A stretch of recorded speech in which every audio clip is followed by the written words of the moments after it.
welcome back to another edition of Thors Thoughts. Thors Thoughts number 6 already. Last one was about the Civil War trailer. I figured why not do a little Civil War reaction since I saw Civil War last night. And Brian's a little disposed. There's a couple things going on, so we're not going to be able to shoot till later in the weekend. So I figured throw some content up for the people. I am Thor. This is Thors Thoughts, so you're welcome. But real quick, before I get into Thor's Thoughts, we are going to be taking a little bit of hiatus. Next weekend, probably no show, probably no new content for like a couple weeks after this week, after the Civil War review that we'll do on Sunday, probably episode 56, and we're going to get a Gamer Corner shot, so I'll get that up over the next week. We're going to be taking a little hiatus before we start Phase 2.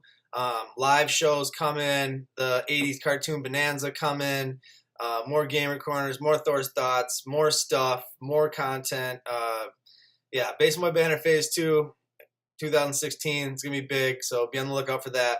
But now that I got that out of the way, let's get into this Thor's Thoughts. So I saw Civil War last night with Ed and Chad.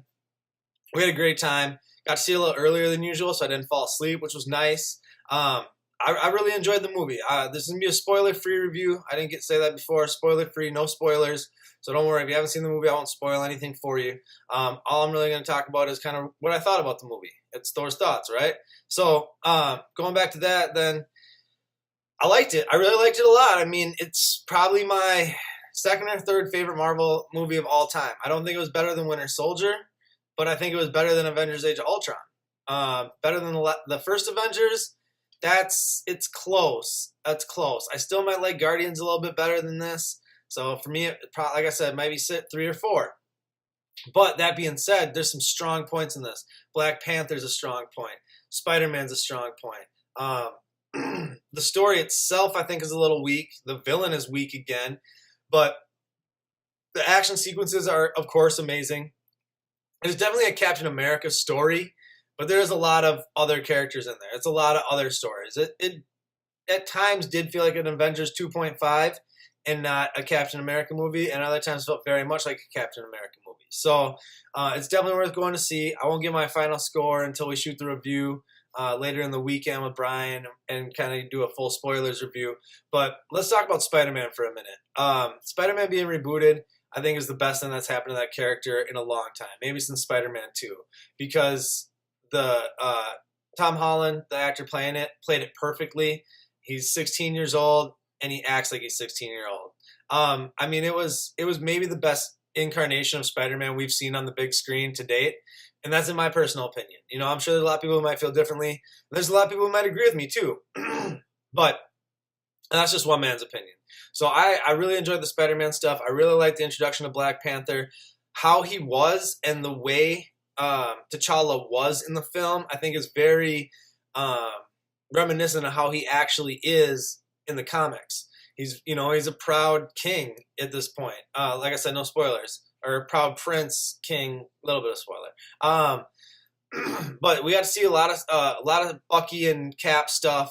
Them fighting and how they fight together has been done so well throughout all 3 movies, realistically, even when they fought against each other and then fighting together in the first one and this most recent one. Scarlet Witch, I think, in this movie was another strong point. Elizabeth Olsen plays that character very well. They really explored her power set a little bit more. Vision in this movie, I think, got a little bit of the short end of the stick. Ant-Man, though, Ant-Man brought it. Ant-Man really brought it. I was loving what they did with Ant-Man. I was loving what they did with Falcon. There's just so much I wish I could say, but like I said, not spoilers. I did finally get some good trailers, and I'll say this again on the review, but I got good trailers. I got Rogue One, and I got Doctor Strange. That's all I even needed. I just got those 2, and then the movie started. I was like, fucking perfect. Like, it was money. So we had a great time at it. Definitely go see it this weekend. Full spoilers review coming later in the week, later in the weekend, early next week. But I loved it. I loved everything about it. I don't know.